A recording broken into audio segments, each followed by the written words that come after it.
السلام عليكم ورحمة الله وبركاته. النهاردة ان شاء الله هنركب في رينو داستر. هركب فيها كاميرا خلفية وشاشة تعرض الكاميرا بس، شاشة للكاميرا بس. ادي الكاميرا اهي، الكاميرا للدات، وادي العلبة بتاعتها. احفظوا شكل العلبة عشان لو حبيت تجيب كاميرا تجيب زي دي، عشان دي صورتها نقية في حدود 150 جنيه.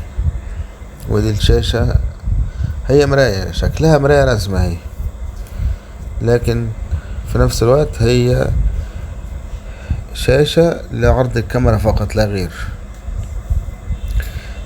تجيب لك مربع كده او مستطيل 4 بوصة، تظهر لك فيه الكاميرا الخلفية كده. احنا ركبنا الكاميرا ومشيناها من هنا اهو، من ورا الفانوس ده، وادي السلك اهو من جوه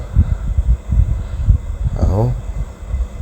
نفتح الاضاءة اهي، ده السلك اللي احنا خدناه، وادي الكابل اهو ماشي من جوه العربية على السقف على طول، عشان زي ما قلنا قبل كده السلك ده ممكن يتهرس، بتاع الكاميرا ضعيف، فانت تمشيه في السقف احسن بعيد عن اي رجلين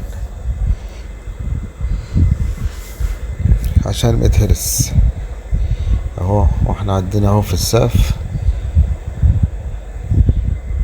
مشينا بيه من هنا كده، وادي الشاشة اهي ركبت مكانها،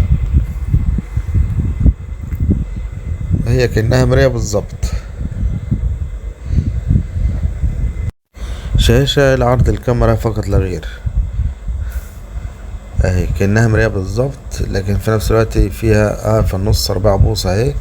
وده الكاميرا، اول ما تدي مارشاليه تظهر لك ال4 بوصة كاميرا اهي.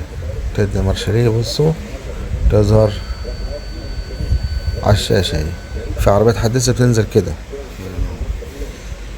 رينو داستر، حاجة سيمبل كده وخفيفة وسعرها مش غالي. الشاشة بالكاميرا حوالي 500 جنيه. وده كان فيديو النهاردة.